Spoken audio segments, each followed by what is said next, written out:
I was shot and paralyzed. I didn't know what I was going to do next. Getting shot took away my dream. I started my basketball journey just watching other people play, the excitement that they had when they scored. It just felt like something that I wanted to be a part of. When I was able to join them and showcase my talent, everybody was in awe, like, oh my gosh, she can play basketball or being on the court. It's just an escape from reality. The day of the shooting, my friends and I, we ended up making a decision to go to the trampoline park. On the car ride home, we were listening to music where it's like parked on a side street. I'm in the backseat by myself. I was asking my friend to pass me a lighter. I'm flicking the lighter and then I heard like a popping sound. In the midst of me trying to react to see what the first pop was, there was another pop. 4 gunshots went off before we actually realized what happened. I heard like car tires screeching. I kind of see like blood just like flying across the car. I'm looking at my friend and she's just been shot in her face. When I try to go and get up, I realized I couldn't move.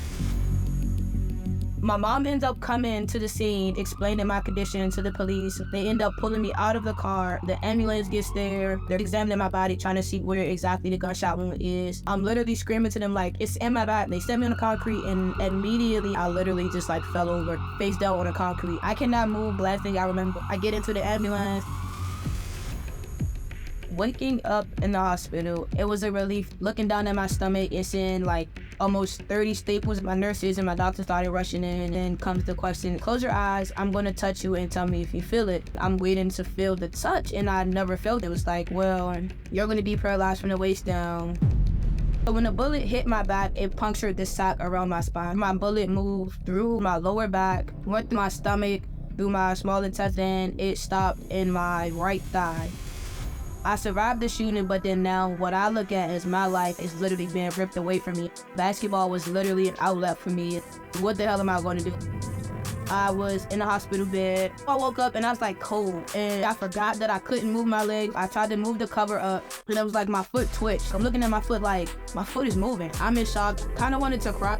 I went to inpatient rehab. I was able to walk again for the first time. Before the shooting, gun violence was huge on where I lived at, but it was almost like oh, that would never happen to me. The people that shot me, unfortunately, were not ever caught. So that's kind of something that still bothers me a little bit. Since my accident, by the grace of God, fortunately, I have been able to play basketball again. However, I play basketball now in a wheelchair. When I started doing it, going from being like almost one of the best players on my team, and literally have to learn how to play this game that I love so much, it was kind of like, I don't even know if this is what I want to do anymore. Playing basketball in a wheelchair is like still something that I'm trying to come to complete terms with, accepting like I got a second chance. I defy so many odds. I want others to take away from my story is to just never lose faith. Other survivors of gun violence, don't let that be something that stops you from wanting to go get something you've always wanted to go get. If you survived that gunshot, that means you're here for a reason. I am seeing, are you?